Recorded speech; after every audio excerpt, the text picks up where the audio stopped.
à Bradinou, village de la sous-préfecture de Bétié dans la région de l'Indéné-Guablin. Il est distant d'environ 70 km de Yakassa à Tobrou en passant par Bétié par la route. On peut aussi y accéder à partir de Yakassa à Tobrou par le fleuve de la Komoé en parcourant seulement 25 km. Mais pour y arriver, il faut emprunter ce bac. Offert en 2014 par le président de la République Alassane Ouattara, son utilisation n'est pas toujours aisée. Ce bac-là, il faut le rappeler, c'est un bac à motricité humaine. Donc chaque année, quand le niveau du fleuve monte, le courant devient très fort, nous sommes obligés de stopper l'activité du bac. La traversée se fait tous les jours de 6h à 18h. Elle est assurée par des agents de la Géroute. Quand la marée est haute, on arrête la traversée. Mais aujourd'hui, c'est l'inauguration des bâtiments de l'UNASI à Bradinou. Normalement, le bac doit s'arrêter. Oui. Mais si le bac est arrêté, tu vois, de Yakassa à Tobrou, à Bétié à Bradinou, 65 km, c'est pas petit trajet.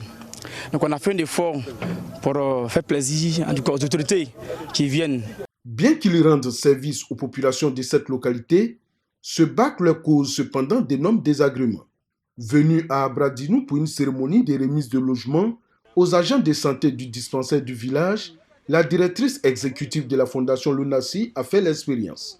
C'est la première fois que je prends ce bac avec des voitures. La population, je suis bien heureuse d'être dehors parce que comme j'ai un peu de cours de natation, je me dis si ça ne va pas, je vais plonger dans l'eau. J'espère que ça n'arrivera pas. Le pire n'arrivera pas, mais des frayeurs, les occupants du bac en ont eu. La corde qui sert à assurer la traversée a cédé et le bac s'est retrouvé en plein milieu du fleuve pendant près d'une heure. On peut pas, hein? Mais je suis là, bac à marche. Mais comme c'est allé beaucoup, ça allait se couper, non? Ça a attrapé un bois. Donc il faut l'entendre, ça a laissé le bois. Ça va partir. Finalement, c'est grâce à un piroguier que les personnes à bord ont pu être évacuées. Il a fallu aussi près de 2h30 pour faire accoster le bac pour que les véhicules puissent regagner la terre ferme. Notre souhait serait donc d'obtenir un pont métallique pour nous désenclaver totalement parce que chaque fois que nous venons, en cette période-là, c'est la peur au ventre. Est-ce que le bac est fonctionnel, est-ce qu'il ne l'est pas? Et pour arriver hier, on a été constamment en contact avec l'exploitant du bac.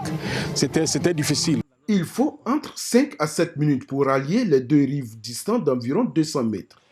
Depuis l'installation du bac en 2014, aucun accident n'a encore été enregistré selon les opérateurs. Mais des désagréments comme celui-ci, ils en ont l'habitude. C'est pourquoi tous souhaitent la construction d'un pont pour mettre définitivement un terme à toutes ces difficultés.